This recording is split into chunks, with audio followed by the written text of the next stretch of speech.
శ్రీమాత్రే నమ. జై గురు దత్తాత్రేయ నమ. ఈ వీడియోలో మనం సింహరాశి వారికి జూలై 1 నుంచి 15వ తారీఖు మధ్యలో జరగబోయే పక్ష ఫలితాలు తెలుసుకుందాం. మరి ఈ వారం నుంచి ఈ రాశి వారికి శనిగ్రహ అనుగ్రహం తిరిగి ప్రారంభమైంది. జూన్ 30వ తారీఖు నుంచి శని వక్రగమనం ప్రారంభమైంది.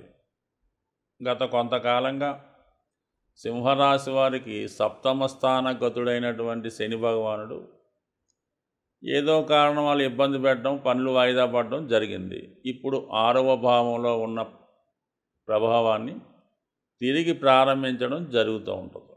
ఈ కారణం వల్ల జాతకుడికి ముఖ్యంగా శత్రువులపై విజయాన్ని, ఉద్యోగ ప్రయత్నంలో విజయాన్ని కలిగించే అవకాశం ఉంటుంది. ఈ రెండు కంపల్సరీగా ఉంటాయి. అయితే ఈ శని వక్రగమనం వల్ల మీకు గతంలో ఆగిపోయినటువంటి పనులు తిరిగి ప్రారంభించి దాన్ని మళ్ళీ సంపూర్ణం చేయడం జరుగుతుంది.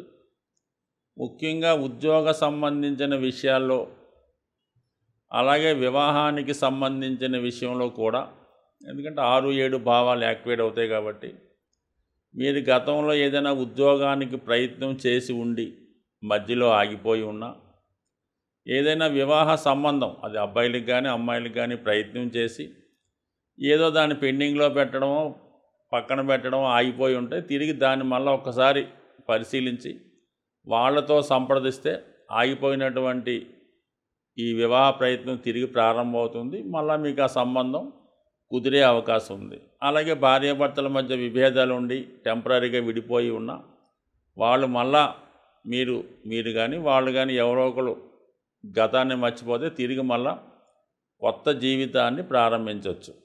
అలాగే మరి ఉద్యోగ విషయంలో ఏదో కారణం వల్ల ఉద్యోగం మానివేసి ఉన్నా, సస్పెండ్ అయి ఉన్నా, వేకెన్సీలో ఉన్నా తిరిగి మీరు మీ యొక్క ప్రయత్నాలు ప్రారంభిస్తే తిరిగి మీ ఉద్యోగం మీకు వచ్చే అవకాశం ఉంటుంది. కాబట్టి ఏదైనా కొంత రాజీ పడాలి, కొంత తగ్గి ప్రయత్నం చేయాలి. ఒకవేళ ఏదైనా ఈ వివాహ విషయంలో కానీ ఉద్యోగ విషయంలో కానీ తప్పు మీ వైపే ఉంటే దాన్ని నిర్భయంగా ఒప్పుకోండి, ఏం పర్వాలేదు, ఖచ్చితంగా అది సాల్వ్ అవుతుంది. తర్వాత అంతా గతం అంతా మామూలుగానే ఉంటుంది. కాబట్టి ఏదన్నా కొంతవరకు మీరు తగ్గి మీ తప్పు ఒప్పుకుంటే ఈ 2 విషయాల్లో, అటు వివాహ విషయం కాంప్రమైజ్ అవుతుంది, ఉద్యోగ విషయంలో కూడా అనుకూలంగా ఉంటుంది. మరి ముఖ్యంగా మీకు దగ్గర బంధువులతో, ముఖ్యంగా తండ్రి గారితో కానీ, అలాగే మీరు పెద్దవారైతే మీ సంతానంతో కానీ, అలాగే తాతగారు అలాంటి వాళ్ళతో ఏమైనా ప్రాబ్లమ్స్ ఉంటే మరి ఈ సమయంలో మీరు వాటిని కూడా సాల్వ్ చేసుకుంటే తిరిగి మీ పాత బంధుత్వం ప్రారంభమయ్యే అవకాశం ఉంది. ఇది ఒక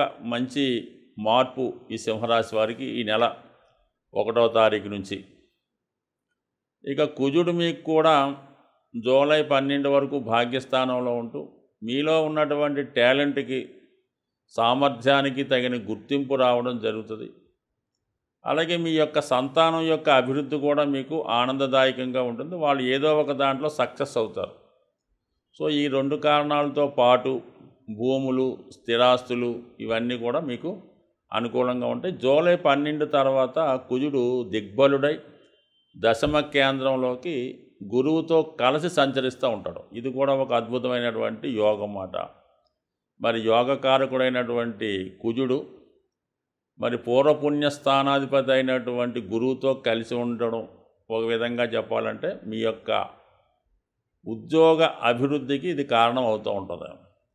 కొన్ని సందర్భాల్లో పాత ఉద్యోగం మాని కొత్త ఉద్యోగం ప్రయత్నం చేస్తున్న వాళ్ళకి కానీ, అలాగే ఉద్యోగంలో ఉన్నతి కోరుకునే వారికి మరి ఈ నెల 12 తర్వాత ఉద్యోగంలో ప్రమోషను, ఉద్యోగంలో మార్పు, కొంతవరకు హోదా పెరగడం, మీరు కూడా చాలా నిజాయితీగా నిష్కల్మషంగా పనిచేసే అవకాశం ఉంటుంది. ఇది కూడా అనుకూలంగా ఉంది. దానికి అదనంగా మరి ఇన్ని గ్రహాలు మీకు అనుకూలించిన కేవలం రాష్ట్రాధిపతిగా ఉన్నటువంటి రవి కూడా ఈ పక్షం అంతా కూడా లాభస్థానంలో సంచరిస్తూ ఉంటాడు. సో ఎప్పుడైతే రవి లాభస్థానంలో ఉంటాడో ప్రభుత్వ అధికారులు మీకు అనుకూలంగా ఉంటారు, ప్రభుత్వ పథకాలు మీకు అనుకూలిస్తాయి. మరి ప్రభుత్వ రంగంలో కానీ రాజకీయ రంగంలో కానీ ఉన్నటువంటి మీ యొక్క రక్త సంబంధికులైన మీ బంధువు కానీ మీ స్నేహితుడు కానీ మీ వెనక ఉండి మీ యొక్క అన్ని కార్యక్రమాల్లో చేదోడువాడుగా ఉంటూ అవసరమైతే ఆర్థిక సహకారాన్ని, మాట సహకారాన్ని కూడా అందించి మీ అభివృద్ధికి కారణమయ్యే అవకాశం ఉంది. మరీ ముఖ్యంగా మీ కుటుంబంలో ఉన్నటువంటి వాళ్ళు కానీ, అధికారంలో ఉన్నటువంటి స్త్రీల సహకారం కూడా మీకు లభించే అవకాశం ఉంది. అలాంటి కానప్పుడు మీ యొక్క మిత్రులో, మీ యొక్క స్నేహితుడో, స్నేహితురాలో మరి లాభంలో శుక్రుడు ఉండడం వల్ల స్త్రీల సహకారం కూడా ఈ సింహరాశి వారికి మరి ఈ పక్షంలో లభించే అవకాశం ఉంది. ఇక వ్యయంలో ఉన్నటువంటి బుధుడు ధన లాభాధిపతి, అంటే అటు ధనాన్ని ఇచ్చేవాడు, ధనాన్ని కూడబెట్టేవాడు. బుధుడు వ్యయంలో ఉండడం వల్ల జాతకుడు ఎలక్ట్రానిక్ వస్తువుల కొరకు, కమ్యూనికేషన్స్ కొరకు, గృహంలో అవసరాల కొరకు, ముఖ్యంగా విద్యార్థుల యొక్క చదువు కొరకు, మరి మీరే సింహరాశి వారే విద్యార్థి అయితే వాళ్ళకి అవసరమైనటువంటి ల్యాప్టాప్లు, కంప్యూటర్ లాంటివి కొనుక్కునే నిమిత్తం మరి బుధుడు మీకు కొంతవరకు వ్యయాన్ని, అదే వ్యాపార రంగంలో ఉన్నవాళ్ళు వ్యాపార విస్తరణ కొరకు కానీ, వ్యాపార అవసరాల కొరకు కానీ తగినటువంటి ఎలక్ట్రానిక్ వస్తువులు, సదుపాయాలు, ఫర్నిచరు, ఆఫీస్ని రినోవేషన్ చేయడము, ఇలాంటి కార్యక్రమాలు చేయడంలో చాలా బిజీగా ఉండే అవకాశం ఉంది. ఏదైనా ఆర్థికపరమైన ప్లాను ఖచ్చితంగా అమలు చేస్తారు. ఇవన్నీ కూడా మరి ఈ పక్షం నుంచి, అంటే ఇంచుమించుగా మీకు మరి తెలుగు ఇంగ్లీష్ సంవత్సరం ప్రకారం మనం ఆలోచిస్తే మొదటి 6 నెలలు జరిగిపోయినాయి. పెద్దగా నో ప్రోగ్రెస్, యాజ్ ఇట్ ఈజ్గా ఆ రోజు ఈ రోజు స్థితి ఒకేలాగా ఉంటుంది, ఇంచుమించుగా 99%. కానీ ఈ రోజు నుంచి మళ్ళీ రెండవ హాఫ్ ప్రారంభమవుతుంది. అంటే తెలుగు సంవత్సరం, ఇంగ్లీష్ సంవత్సరంలో జూలై 1 నుంచి డిసెంబర్ 31 లోపు మాత్రం ఖచ్చితంగా ఈ రోజు నుంచి జరిగే మార్పు మిమ్మల్ని మంచి అభివృద్ధి వైపు తీసుకెళ్లే అవకాశం ఉంటుంది. చాలామంది ఈ మాస ఫలితాలు, పక్ష ఫలితాలు వాళ్ళని గమనిస్తూ రుణ సమస్యలతో చాలామంది బాధపడడం జరుగుతూ ఉంటుంది. చాలామంది అడుగుతూ ఉంటారు, ఈ రుణం తీరే విధానం ఏమైనా ఉంటుందా అని అడుగుతూ ఉంటారు.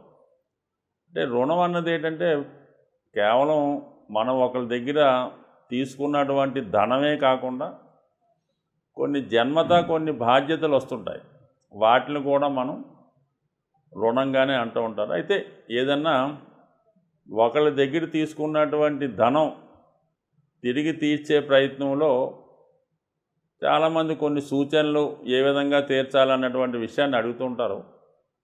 అయితే కామన్గా రుణం తీరాలంటే ముందుగా అది కొద్దిగా జోక్గా ఉన్నా ముందు అప్పు చేయడం అన్నది స్టాప్ చేయాలి ఏదో విధంగా.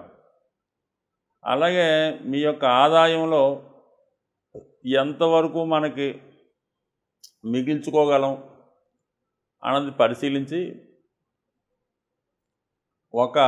మీ యొక్క జన్మ నక్షత్రానికి సాధన తార వస్తుంది ఒకరోజు. అంటే మీది అశ్విని అయితే ఆరుద్ర, ఇలాగ మీకు నాలెడ్జ్ ఉన్న వాళ్ళకి అర్థమవుద్ది. ఆ సాధన తార ఉన్న రోజున ఎవరికైతే మీరు ధనం ఇవ్వాలో వాళ్ళ దగ్గరికి మీరు వెళ్ళి, సార్ ఈ రోజు నుంచి మీకు కంపల్సరీగా నేను మీ యొక్క రుణం తీర్చే ప్రయత్నం చేస్తున్నాను, దానికి ప్రారంభంగా ఈరోజు ఇగో ఈ ధనాన్ని మీరు స్వీకరించి దాన్ని జమ కట్టుకోండి అని చెప్పి వాళ్ళతో ఆతిథ్యం ఏదో టీయో మంచిలో తాగి ఖచ్చితంగా మీరు మీ గృహానికి రావడం చేయండి. అలాగే ప్రతి 9 రోజులకి ఒక సాధన తార వస్తుంటుంది. అప్పుడు డైరెక్ట్గా అతనికి కాకపోయినా ఏదైనా ఒక బ్యాంక్ అకౌంట్లోనో ఒక డబ్బాలోనో మీరు ఆ సాధన తార రోజు అతను అప్పు తీర్చే ప్రయత్నం కొంత అమౌంట్ యాడ్ చేయండి. ఎంతో కొంత అమౌంట్ చేసి నెక్స్ట్ మళ్ళీ 9వ రోజు నాటికి మళ్ళీ ఎంతో కొంత జమ చేసి ఈ విధంగా చేయడం వల్ల నెమ్మదిగా మీ యొక్క రుణం కంపల్సరీగా తీరే ప్రయత్నం జరుగుతూ ఉంటుంది. రుణదాతల ఒత్తిడి ఎక్కువగా ఉంది, ఏదో వచ్చి ఇబ్బంది పెడుతున్నారు, పదే ఫోన్ చేస్తున్నారు. అలాంటి సమయంలో మాత్రం మీరు కంపల్సరీగా ఏదన్నా హనుమాన్ టెంపుల్లో శుక్రవారం రోజు, అది ఉదయం అయితే ఉదయం లేదంటే సాయంకాలం అయితే సాయంకాలం, ఒక 6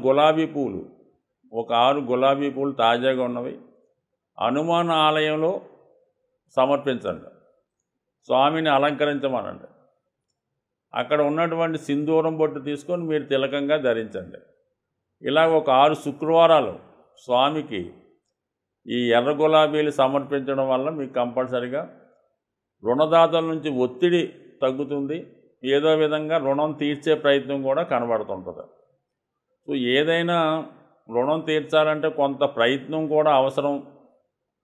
అలాగే ఏదన్నా ఒక నియమాన్ని పాటించడం అంటే ఒక దీక్ష, ఈ అప్పు తీర్చేదాకా మనం ఏదో ఈ సిగరెట్ కాల్చడం, లేదంటే ఈ మందు తాగడం, లేదంటే ఈ స్త్రీతో నేను మాట్లాడడం.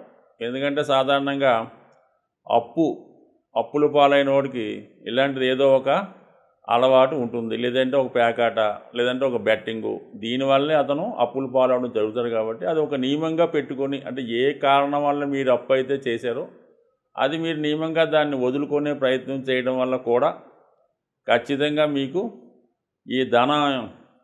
ఈ యొక్క పట్టుదలతో మీ రుణం తీరే అవకాశం 100% ఉండే అవకాశం ఉంటుంది. కాబట్టి జాగ్రత్తగా గమనించండి. ఇంకొక విషయం ఏంటంటే, అంటే మీరు ఒక వ్యాపారం నిర్వహిస్తున్నా, ఒక వృత్తి చేస్తున్నా, ఏదైనా ఒక గృహమైనా ఈ అప్పులు పాలవడానికి కారణం ఏంటంటే, మీ ఇంట్లో లేదంటే మీ వ్యాపార సంస్థలో చిన్న చిన్న చిల్లర దొంగతనాలు జరుగుతుంటాయి. అది ఎవరైనా అవ్వచ్చు, మళ్ళీ మీరు బాధపడతారు. అది ఎవరో కూడా గమనించక్కర్లేదు, దాన్ని కంట్రోల్ చేసే ప్రయత్నం చేయండి. ఈ చిల్లర దొంగతనాలు, ఈ మిస్మేనేజ్మెంట్ ఉండడం వల్ల ఆ సంస్థ అప్పులు పాలయ్యే అవకాశం ఉంటుంది. కాబట్టి ఖచ్చితంగా వాటిని కంట్రోల్ చేస్తూ కొంత కఠినంగా ఉండడం మంచిది. ఈ విధంగా చేయడం వల్ల మీ యొక్క రుణ సమస్య 100% త్వరలోనే తీరిపోయే అవకాశం ఉంటుంది. స్వస్తి.